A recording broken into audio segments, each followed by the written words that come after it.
نحمده اللهم صل على سيدنا محمد وعلى آل سيدنا محمد وبارك وسلم. مختلف فی ادلہ چل رہی. آج ہم مختلف فی ادلہ میں سے استصحاب پڑھیں. استصحاب حال. تو استصحاب کی تعریف کیا ہے؟ تغیر کا کوئی سبب پیش نہ آنے کی وجہ سے سابقہ حکم کے برقرار رکھنے کو استصحاب کہتے ہیں. یعنی ہر چیز کو اپنے اصل پر رکھنا، سابقہ حکم پر رکھنا، تو یہ استصحاب ہے. تو تغیر کا کوئی سبب پیش نہ آنے کی وجہ سے ہر چیز کو سابقہ حکم کے برقرار رکھنے کو استصحاب کہتے ہیں. جیسے مثال کے طور پر کوئی شخص باوضو ہے، اس کو وضو کے باقی رہنے میں شک ہو گیا تو وضو کے باقی رہنے کا حکم لگایا جائے گا. اب اس کا وضو باقی ہے، باوضو شخص ہے، وضو کے باقی رہنے میں شک ہو گیا. تغیر کا کوئی سبب پیش نہیں آیا، ویسے شک ہے، تو ایسے شخص کے وضو کے باقی رہنے کا حکم لگایا جائے گا. اسی کو استصحاب حال کہتے کہ پہلے یہ شخص باوضو تھا، اب بھی باوضو ہوگا. حنابلہ کے نزدیک یہ مستقل دلیل شرعی ہے. تو احناف کے نزدیک یہ حجت دافعہ ہے، حجت مثبتہ نہیں ہے. یعنی اس سے تو کوئی شرعی حکم ثابت نہیں ہو سکتا، لیکن اگر کوئی آدمی کسی اس سے دلیل پیش کرے تو یہ دلیل کے طور پر پیش نہیں کیا جا سکتا، لیکن دوسری آدمی کی دلیل اس کے ذریعے سے رد کی جاتی ہے. استصحاب کی بنیادی طور پر 3 صورتیں ہوتی ہے. نمبر 1، اشیاء کا اصل حکم یعنی اباحت کو باقی رکھا جائے، کیونکہ اشیاء میں اصل تمام چیزوں میں اصل اباحت ہے. تو اشیاء کا اصل حکم یعنی اباحت کو باقی رکھا جائے جب تک کوئی دلیل ممانعت نہ آ جائے. جیسے کیونکہ ارشاد ہے والذی خلق لکم ما فی الارض جمیعا، لہذا اشیاء میں اصل اباحت ہے. اس کی مثال یہ ہے کہ اسباب راحت کو استعمال کرنا جائز ہے.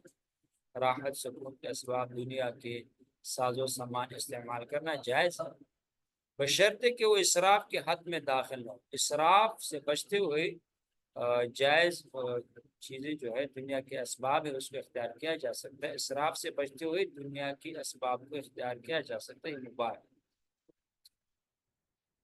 اسی طرح اور ان چیزوں کی محبت دل میں نہ آئے تو استعمال کر سکتے، کیونکہ چیزوں میں اصل اباحت ہے.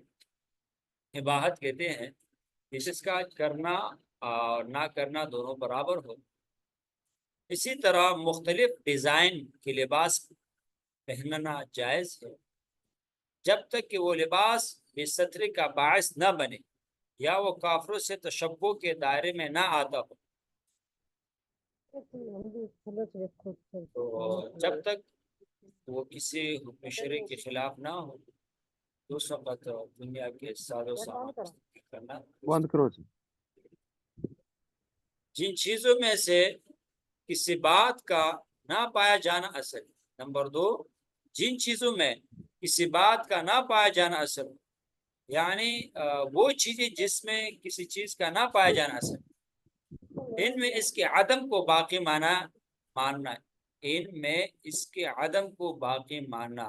جیسے ذمہ کا بری ہونا اصل ہے، نہ کہ ذمہ کا مشغول ہونا. اصل یہ کہ آدمی کے ذمے اوپر کوئی چیز واجب نہ ہو، تو یہ اصل ہے، اور ذمے کا مشغول نہ ہو. جی یہ اس لیے کسی دلیل کے عدم موجودگی میں انسان کو فارغ الذمہ مانا جائے گا. کوئی دلیل نہیں ہے تو یہ اس بات کی دلیل ہے کہ انسان کے اوپر کوئی چیز واجب نہیں ہے. چنانچہ اگر ایک شخص دوسرے پر دین کا دعویٰ کرے، قرض کا دعویٰ کرے، اور دوسرا شخص اس سے انکار کرتا ہے تو اس دوسرے شخص کی مدیون ہونے کا حکم اس وقت تک نہیں لگایا جائے گا جب تک اس پر دلیل پیش نہ کر دی جائے، اس لیے کہ اصل براءت ذمہ ہے کہ ذمہ کا باری، ایک آدمی دوسرے پر قرض کا دعویٰ کرتا ہے تو اس کے اوپر قرض اس وقت ثابت نہیں ہوگا جب مدعا علیہ دلیل پیش نہ کرے، کیونکہ اصل کیا براءت سلام بھائی. ہونا ہے۔ یا جیسے کوئی بیوی شوہر کے خلاف سلام. دعویٰ کرے، کوئی بیوی شوہر کے خلاف دعویٰ کرے کہ اس نے نفقہ نہیں دیا، تو جب تک وہ عورت ثبوت پیش نہ کر دے وہ شوہر بری سمجھا جائے گا، کیونکہ اصل بری ذمہ ہونا ہے۔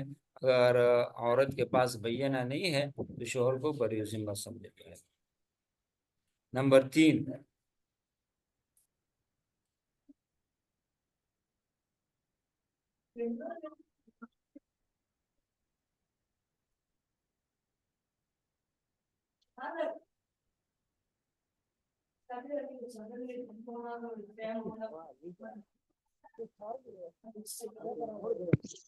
اسحاق بھائی مائک آف کر لیں،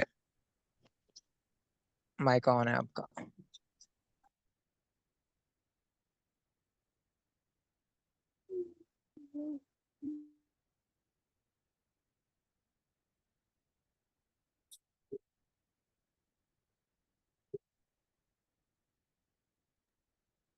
استاد جی آپ کر دیں ان کا مائک آف۔ جی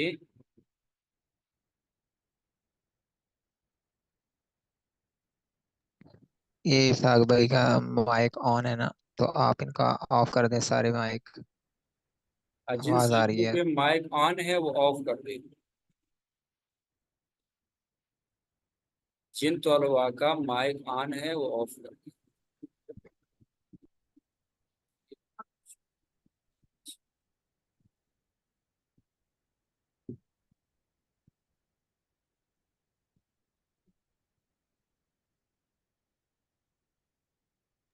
استاد جی وہ اسحاق بھائی جو مجھے لگتا ہے وہ شاید آواز نہیں سن رہے، ابھی مصروف ہیں۔ آپ ہوسٹ ہیں، آپ کر سکتے ہیں، آپ کر جی دیں آف۔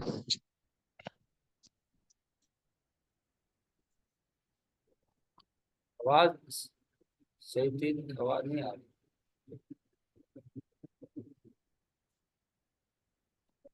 استاد جی آپ آف کر دیں نا، آف کر دیں آپ مائک مائک کس پر؟ سب کے، آپ اپنا آن کر لیں صرف، باقی سب کے آف کر دیں۔ ہاں سو جائے گا۔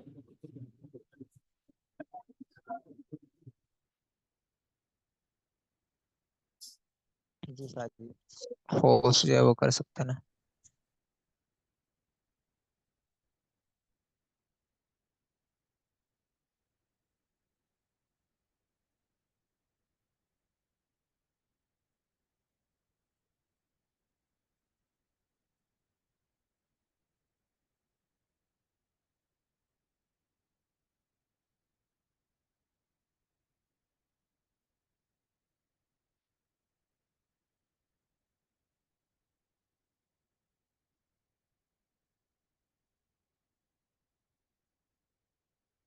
نمبر 3 کیا ہے؟ کسی حکم کی ثبوت کے لیے شریعت نے جو سبب مقرر کیا ہے، اس سبب کے پائے جانے کی ثبوت کے بعد اس حکم کو اس وقت تک مشروط مانا جائے جب تک اس سبب کے فوت ہو جانے پر کوئی دلیل نہ آ جائے۔ کسی حکم کی ثبوت کے لیے شریعت نے جو سبب مقرر کیا ہے، اس سبب کے پائے جانے کی ثبوت کے بعد اس حکم کو اس وقت مشروط مانا جائے گا جب تک اس کے سبب کی فوت ہو جانے پر کوئی دلیل نہ ہو، جیسے عقد نکاح سے زوجیت ثابت ہو۔ اب جب تک فرقت کا ثبوت نہ ہو اس نکاح کو باقی ہی سمجھا جائے گا۔ تو اب نکاح کے باقی سمجھا جائے گا جب تک کوئی ثبوت نہ آ جائے کہ اس آدمی نے کوئی طلاق نہیں دی تو اس کی نکاح کو باقی رکھے۔ تو عقد نکاح کی زوجیت ثابت ہوگی، عقد نکاح کی زوجیت یہ نکاح سے ثابت ہوئی ہے، لہذا اس کو باقی رکھا جائے گا، باقی سمجھا جائے گا جب تک کوئی ایسی دلیل نہ جائے جس سے اس سے نکاح کی فرقت کا ثبوت نہ ہوگا۔ یا جیسے کسی شخص نے کوئی چیز خریدی تو اس پر اس کی ملکیت قائم ہوگی۔ اب اگر کوئی دوسرا شخص دعویٰ کرتا ہے کہ وہ شے مذکورہ شخص کی ملکیت میں نہیں ہے تو جب تک وہ اس کو ثابت نہ کر دے کہ وہ شے اس کی ملکیت سمجھی جائے۔ ایک آدمی نے کوئی چیز خرید لی، وہ سبب قائم ہوگا، لہذا یہ اس کا مالک ہے۔ اب اگر کوئی دوسرا شخص دعویٰ کر دے کہ وہ شے مذکورہ شخص کی ملکیت میں نہیں ہے تو جب تک وہ اس کو ثابت نہ کر رہے گواہوں کے ساتھ تو وہ چیز اس کی ملکیت میں سمجھی جائے گی۔ یہ استصحاب حال ہے کہ پہلے بھی اس کی ملکیت ہے، اب بھی ملکیت ہے، جب تک کوئی گواہ قائم نہ کرے۔ استصحاب اس وقت معتبر ہے جب کوئی اور دلیل موجود نہ ہو۔ تو یہ بات سمجھنے کی، جب کوئی اور دلیل موجود نہ ہو۔ حنفیہ کے نزدیک استصحاب حقوق کے لیے دافع تو بنتا ہے، یعنی اگر کوئی دعویٰ کرے تو اس کے دعوے کو رد کیا جا سکتا ہے، مثبت نہیں بنتا، یعنی اس سے کوئی نیا حکم شرعی ثابت نہیں ہوتا۔ جیسے ایک مفقود الخبر شخص کو موت کی دلیل متحقق ہونے تک زندہ سمجھا جائے گا۔ ایک مفقود الخبر شخص یعنی کوئی آدمی گم ہو گیا تو موت کی دلیل متحقق ہونے تک زندہ سمجھا جائے گا کہ جب تک اس کی موت کی دلیل متحقق نہیں ہوگی تو اس کو زندہ سمجھا جائے گا، کیونکہ یہ پہلے بھی زندہ تھا، اب بھی زندہ ہوگا، اور اس کے مال میں ورثاء کا حق ثابت نہیں ہوگا۔ البتہ کہتے مفقود کے مورث کی موت ہو جائے تو مورث کے متروکہ میں مفقود وراثت کا حقدار بھی نہیں ہوگا۔ یعنی اگر مفقود کے وراثت میں سے کوئی آدمی مر جائے تو یہ مفقود جو شخص کے جو گم ہوا ہے تو ان کو اس میں سے حصہ نہیں ملے گا، کیونکہ یہ استصحاب حال کے ذریعے سے ہم نے ان کو زندہ سمجھا ہے، اور استصحاب حال ہمارے نزدیک مثبت نہیں ہے، کسی دوسرے پر کوئی چیز ثابت نہیں کر سکتا۔ آگے تمرینات ہے، صحابی کسے کہتے ہیں، اقوال صحابی کتنے اور کیا کیا قسمیں ہیں، اور اس کا حکم کیا ہے، استصحاب حال کی تعریف، مثال استصحاب کب معتبر ہوگا۔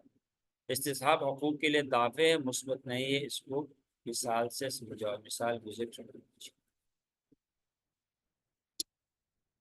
اللہ حکم، اب یہاں سے جو مکلف کی فعل کا وصف ہے وہ بیان کریں گے۔ حکم وہ ہے جس سے انسان کے اعمال کا وہ وصف متعین ہو جس کو شریعت نے بیان کیا۔ حکم وہ ہے جس سے انسان کے اعمال کا وہ وصف متعین ہو جس کو شریعت نے بیان کیا۔ مثلا کسی عمل کو واجب اور فرض یا حرام اور مکروہ قرار دیا تو یہ واجب ہے، فرض ہے، حرام ہے، مکروہ، یہ حکم ہے، اور مکلف کے فعل کا وصف ہے۔ حکم کے دو قسمیں، حکم تکلیفی، حکم وضعی۔ حکم تکلفی یا حکم تکلیفی وہ ہے جس میں کسی فعل کا مطالبہ یا ممانعت یا فعل اور ترک کا اختیار پایا جاتا ہو۔ کسی فعل کا مطالبہ ہو اس میں، یا اس میں کسی فعل سے منع کیا گیا ہو، یا فعل اور ترک کا اختیار پایا جاتا ہو، کرنا یا نہ کرنا دونوں برابر ہو، تو یہ حکم تکلیفی ہے جس میں کسی فعل کا مطالبہ کیا گیا ہو یا منع کیا گیا ہو، یا اس پر کیا ہے کہ دونوں اختیار ہے، کرنا یا نہ کرنا۔ حکم تکلیفی کے 7 قسمیں ہیں: فرض، واجب، مندوب، حرام، مکروہ تحریمی، مکروہ تنزیہ۔ فرض کی تعریف، فرض وہ ہے جس کا کرنا ضروری ہو اور دلیل قطعی سے ثابت ہو، جیسے نماز میں قرات، یہ فرض ہے، دلیل قطعی سے ثابت اس کا کرنا ضروری ہے، لہذا اگر فرض نماز میں قرات نہیں کی تو اس صورت میں اعادہ واجب ہے، سجدہ سہو سے پورا نہیں ہوگا۔ تو فرض پر عمل کرنا ضروری ہوتا ہے، عمل پر ثواب اور ترک پر گناہ ہوتا ہے، کرو گے تو ثواب ہوگا، نہیں کرو گے تو گناہ ہوگا۔ اور تعویل کے بغیر اس کا انکار کرنا کفر ہے، مناسب تعویل کے بغیر فرض کا انکار کرنا کفر ہے۔ تو فرض کہتے ہیں اس کو دوسرے اصطلاح میں کہ فرض قطعی دلالت اور قطعی ثبوت ہوتا ہے، کہ اپنے معنی پر اس کی دلالت قطعی ہوتی ہے اور یہ قطعی طور پر ثابت ہوتا ہے، اس میں کوئی شک و شبہ نہیں ہے، تو یہ فرض ہے اور اس پر عمل کرنا واجب ہے، ضروری ہے، اور اس کا انکار کرنے والا کافر ہوتا ہے فرض کا۔ واجب وہ ہے جس کا کرنا ضروری ہو اور دلیل ضنی سے ثابت۔ تو واجب اور فرض میں عمل کے اعتبار سے کوئی فرق نہیں ہے، جیسے فرض پر عمل کرنا ضروری اس طرح واجب پر عمل کرنا ضروری ہے، لیکن فرض دلیل قطعی اور قطعی الدلالت اور قطعی ثبوت ہوتا ہے، فرض ایسی دلیل سے ثابت ہوتا ہے۔ واجب جو ہوتا ہے یا تو یہ واجب قطعی الدلالت نہیں ہوتا، اگر قطعی الدلالت ہوئے تو پھر قطعی الثبوت نہیں ہوتا، یعنی اپنے معنی پر قطعی طور پر دلالت نہیں کرتا بلکہ اپنے معنی پر اس کی دلالت ظنی ہوتی ہے، یہ اپنے معنی پر دلالت قطعی تو ہے لیکن قطعی ثبوت نہیں، قطعی تو ثبوت تو ہوگا لیکن قطعی دلالت نہیں، اپنے معنی پر اس کی دلالت قطعی نہیں ہوگی، یا دلالت تو قطعی ہوگی لیکن جو ثابت ہوگا قطعی طور پر ثابت نہیں ہوگا، دلیل ظنی سے ثابت ہوگا۔ جیسے نماز مثال میں ہے استاد جی؟ جی بیٹا، جی جی استاد جی، دلیل زنی، زنی سے کیا مراد ہوگا یہاں پہ؟ دلیل ظنی سے مراد یہ ہے کہ ایسی دلیل سے ثابت ہو جس میں شبہ ہو، مثلا خبر واحد سے ثابت ہے۔ خبر واحد ہاں، سے کیا مراد ہے سر؟ خبر واحد ایسی دلیل ہے جس کے روایت کرنے والے حد متواتر تک اور شہرت تک نہ پہنچے ہو، صحابہ کے زمانے میں ایک دو روایت کرنے والے ہو پھر آگے جا کے مشہور ہو، جب ہم تک جو حدیث پہنچی ہے تو تواتر کے ساتھ نہیں پہنچی، شہرت کے ساتھ نہیں پہنچی بلکہ خبر واحد کے ذریعے پہنچی، تو یہ عمل کے اعتبار سے دونوں برابر ہے، واجب فرض، لیکن اس میں علم اعتبار سے وہ فرض ہے، یہ قوی ہے کیونکہ یہ دلالت تو قطعی دلالت قطعی ثبوت ہوتا ہے، واجب ہوتا ہے یا تو یہ قطعی دلالت نہیں ہوتا یا قطعی ثبوت۔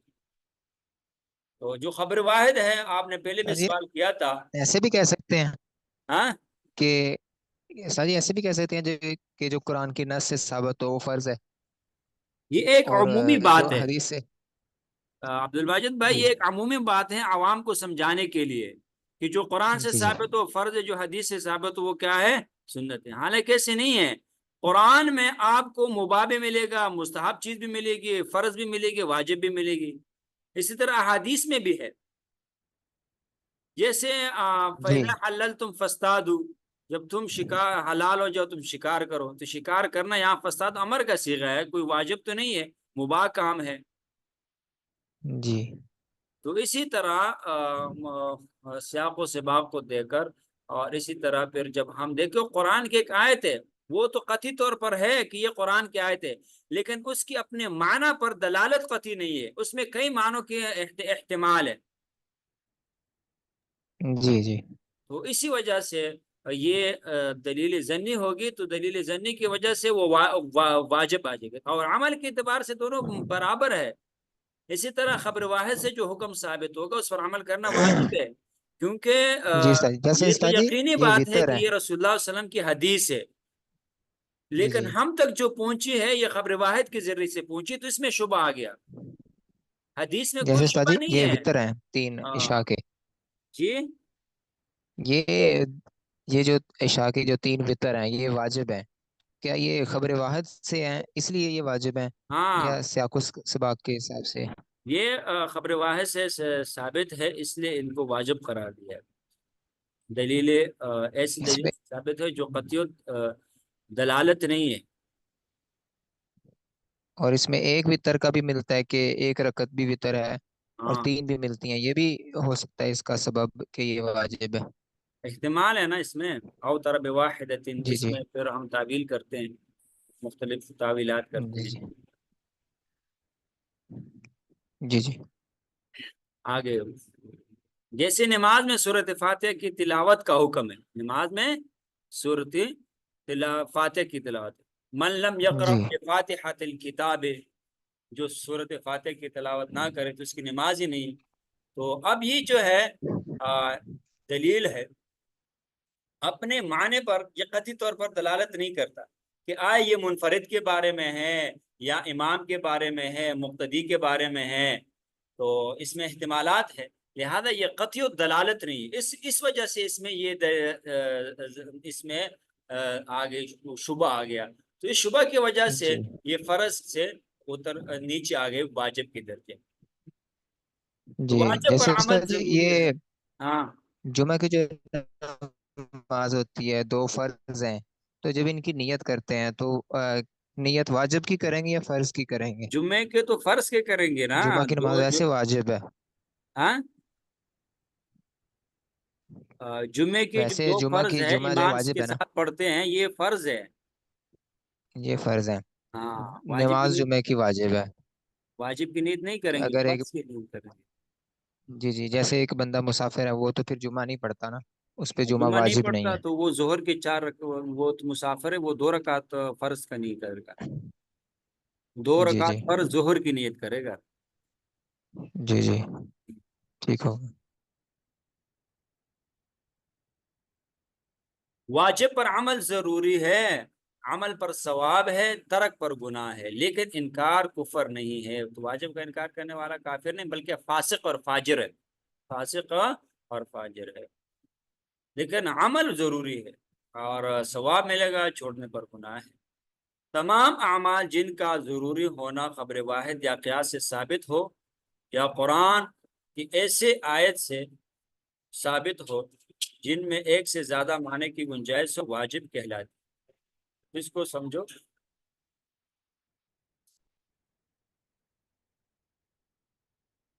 کہ وہ تمام اعمال جن کا ضروری ہونا خبر واحد سے ثابت ہو یا قیاس سے ثابت ہو یا قرآن کی ایسی آیت سے ثابت ہو جن میں ایک سے زیادہ معنی کی گنجائش ہو، وہ واجب کہلاتی ہے۔ اب بات سمجھ میں آ گئی؟ جی ساجی، دیکھیں، خبر واحد سے ثابت ہے تو یہ بھی دلیل ظنی ہے، اس کے ہم تک پہنچنے میں شبہ ہے، یا قیاس سے ثابت ہو، یہ تو پکی بات ہے، دلیل ظنی ہے۔ قرآن کی ایسی آیت سے ثابت ہو جن میں ایک سے زیادہ معنی کی گنجائش ہو، اس میں کئی معنی کا احتمال ہے، قرآن کی آیت سے ثابت ہے، وہ واجب کہلاتا ہے۔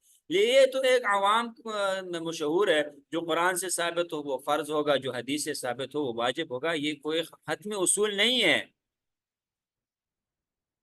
فراز جی و واجبات کے 2 قسمیں، فراز و واجبات کے 2 قسمیں ہیں، عینی اور کفائی، یعنی فرض عین اور فرض کفائی جو کہتے ہیں، یہ فرض عین ہے، یہ فرض کفائی ہے، تو 2 قسمیں۔ عینی وہ فرض واجبات ہے جو اشخاص و افراد پر انفرادی حیثیت سے واجب ہوتے ہو۔ عینی کا کیا مطلب ہے کہ ہر شخص پر انفرادی طور پر واجب ہوتے، جیسی نماز ہے، روزہ ہے، حج ہے، زکوٰۃ ہے، تو ہر شخص پر الگ الگ واجب ہے۔ فرض کفائی کیا ہے؟ وہ فرائض و واجبات ہے،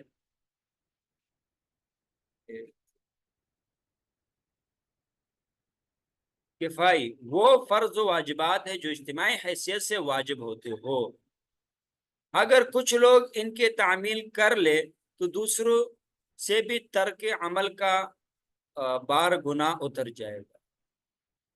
مثلا نماز جنازہ ہے، اگر محلے کے چند لوگ پڑھ لے تو دوسروں سے بھی اس کا گناہ اتر جائے گا۔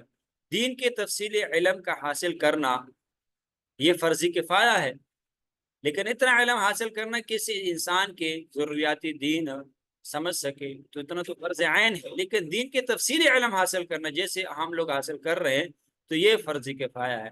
اگر کسی علاقے کے چند علماء یہ علم حاصل کر رہے تو فرض کفایہ ادا ہو جائے گا، لیکن پورے علاقے کے لوگ چھوڑ دے تو گناہ ہوگا، جیسے جہاد ہے، قضاء ہے، تو یہ فرض کفائی ہے جو پورے اجتماعی حیثیت سے واجب ہوتی ہے، جیسے اعتکاف ہے، اگر محلے کی چند لوگ بیٹھ جائے تو سب کی طرف سے یہ فرض ہے۔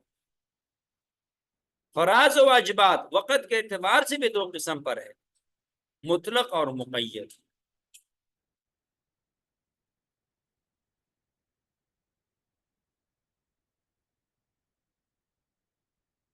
مطلق وہ ہے جن کے لیے شرعیت نے وقت مقرر کیا، میں اس لیے تھوڑا زیادہ پڑھا رہا ہوں کہ پہلے سے یہ کتاب لیٹ شروع ہوئی ہے، پھر آگے اصول شاشی بھی ہم نے شروع کرنا ہے، تو میں چاہتا ہوں کہ جلدی جلدی اس کو ختم کرے، پھر جو اصل کتاب ہے اصول شاشی اس پر آ جائے، اور یہی مسائل وہاں پر بھی آتے ہیں تفصیلاً، اور یہ جو اصطلاحات ہیں وہاں استعمال ہوتے ہیں، یہاں اچھی طرح اگر سمجھ جاؤ گے تو پھر وہاں سمجھنا مشکل نہیں ہوگا، بہت آسانی ہوگی۔ مقید وہ ہے مطلق، وہ ہے جن کے لیے شریعت نے کوئی وقت مقرر نہیں کیا، جس وقت بھی ادا کرو تو ادائی ہو۔ جیسے کفارات ہے، ان کو کبھی بھی ادا کیا جائے یہ ادا ہی کہلاتی ہے۔ مثلا یمین کا کفارہ ہے، قسم کا کفارہ ہے، روزوں کا کفارہ ہے، تو یہ جب بھی ادا کرو ادائی ہوگا۔ مقید وہ ہے جن کے لیے شریعت نے وقت مقرر کیا، ان کو فریضہ موقتہ بھی کہتے ہیں، جیسے نماز، روزہ، رمضان المبارک۔ ان کو وقت پر ادا نہیں کیا جائے تو یہ قضا کہلائے گی، مقید ہے وقت کے ساتھ، ان کو فریضہ موقتہ بھی کہتے ہیں۔ نماز ہے، روزہ، رمضان المبارک، تو نماز ایک وقت کے ساتھ مقید ہے، فجر کی نماز ہے، فجر کے ساتھ مقید ہے، اگر اس وقت ادا نہیں کرو گے تو بعد میں قضا کہلائے گی۔ رمضان کا روزہ رمضان میں نہیں رکھا، بعد میں رکھو گے تو قضا کہلائے گی۔ کہتے حج کے لیے وقت مقرر ہے، لیکن چونکہ یہ عمر میں ایک ہی بار فرض ہے، اس لیے کہ کبھی بھی ادا کیا جائے ادا ہی کہلائے گا۔ حج جب بھی ادا کرو تو ادا ہی ہوگا، کیونکہ اس کے لیے وقت مقرر تو ہے لیکن زندگی میں ایک مرتبہ فرض ہے۔ مندوب کی تعریف، مندوب کس کو کہتے ہیں؟ جو ہم بار بار کہتے ہیں ندب ہے، مندوب ہے، وہ ہے جس کا کیا جانا مطلوب ہو، لیکن نہ ضروری ہو اور نہ اس کے ترک پر مذمت کی گئی ہو، یعنی اس کا کیا جانا مطلوب ہو کہ اس پر عمل کیا جائے۔ اس کو ایک دوسرے اصطلاح میں کہتے ہیں کہ جس میں جانب فعل، کرنے والا فعل جو ہے، کرنے والا جو پہلو ہے وہ راجع ہوتا ہے نہ کرنے سے، لیکن نہ کرنے پر مذمت نہیں ہے، کر لیا ٹھیک ہے ثواب ملے گا، اگر نہیں کیا تو گناہ نہیں، لیکن مطلوب ہے، مستحسن ہے، اور اس کے آدمی کی تعریف کی جائے گی، اور وہ ایک مستحسن امر ہے اگر کرو گے تو۔ مندوب کی کہتے تین قسمیں ہیں: سنت مؤکدہ، سنت غیر مؤکدہ، مستحب۔ سنت مؤکدہ وہ ہے جس سے کسی واجب کی تکمیل ہوتی ہو، سنت مؤکدہ جس سے کسی واجب کی تکمیل ہوتی ہے، جیسے اذان ہے، جماعت ہے، یا آپ صلی اللہ علیہ وسلم نے اس پر مواظبت بھی فرمائی ہو تو یہ بھی سنت مؤکدہ ہے، جس پر آپ علیہ الصلوۃ والسلام نے مواظبت کی، ہمیشگی کی ہو، کبھی کبھی چھوڑا ہو لیکن ہمیشگی کی ہو، جیسے وضو میں ناک میں پانی ڈالنا، یہ واجب کی تکمیل کے لیے ہے، یا فرائض سے تو وضو میں ناک میں پانی ڈالنا سنت ہے، لیکن یہ واجب کی تکمیل کے لیے، واجب کے چہرے دھونا اور وضو کرنا، یا فرائض سے پہلے کے مؤکدات جو ہے، فرض نماز سے پہلے جو سنتیں ہیں، اس کو سنت ہدا بھی کہتے ہیں۔ اس کے دوسری تعریف سنت ہدا ہے، سنت مؤکدہ کا دوسرا نام سنت ہدا ہے۔ سنت مؤکدہ کے تارک کی پیمائش کی جائے گی، سرجنس نہیں کی جائے گی، البتہ اس کا بار بار یا مسلسل ترک کرنا مکروہ اور باعث گناہ ہے، کہ سنت مؤکدہ کو چھوڑنے والا ملامت کا مستحق ہے، ملامت کا مستحق ہے، لیکن اگر کوئی بار بار چھوڑتا ہے تو اس سے گناہ ہوگا اور ترک کرنا مکروہ ہے۔ اگر کبھی کبھی چھوٹ جائے تو اس کو میں کوئی مذاق نہیں، لیکن اگر آدمی اس کو کرتا نہیں ہے، بار بار مسلسل ترک کر دیتا ہے تو یہ باعث گناہ ہے۔ جیسے سنت مؤکدہ ہے، نماز رکع جو فرض نمازوں سے پہلے اور بعد کی جو سنت مؤکدہ ہے، تو اس کو عمل کرنا اگر کوئی آدمی نہیں کرتا تو اس کو ملامت کیا جاتا ہے، اور یہ باعث گناہ ہے، ملامت کا مستحق ہے۔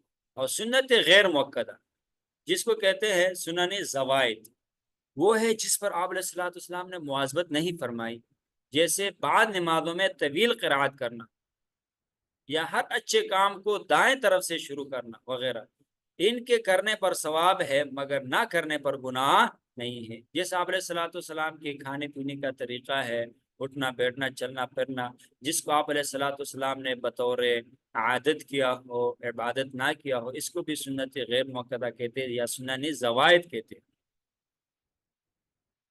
ان کو نفل اور مستحب بھی کہہ دیا جاتا ہے، جس پر آپ السلام نے مواظبت نہیں فرمائی، یعنی بعد نمازوں میں طویل قرات یا اچھے کام کو دائیں ہاتھ سے شروع کرنا، ان کے کرنے پر ثواب ہے مگر نہ کرنے پر گناہ نہیں ہے، اور سنت غیر موقدہ، سنت موقدہ کے نہ کرنے پر گناہ تھا۔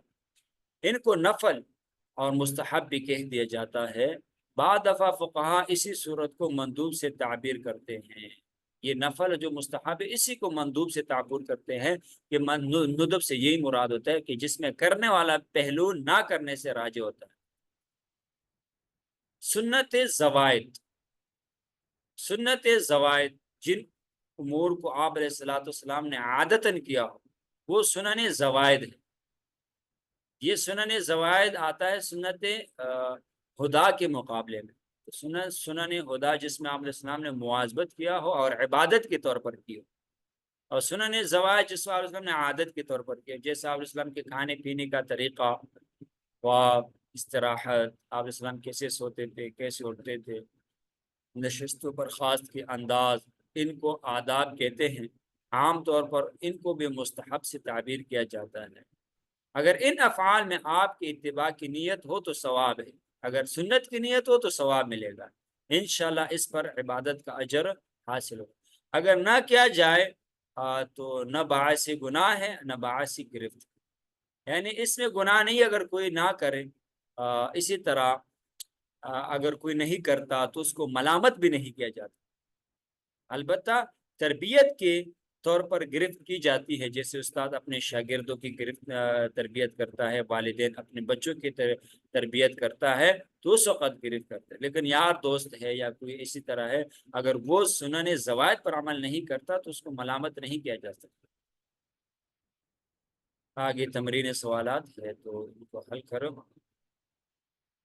وآخر دعوانا الحمد للہ رب العالمین وما علینا الا البلاغ۔ سوال تھا ایک، جی یہ نماز جنازہ مسلمان کا ادا کرنا یہ حق ہوتا ہے مسلمان کا مسلمان جی پہ، تو یہ واجب ہے نا؟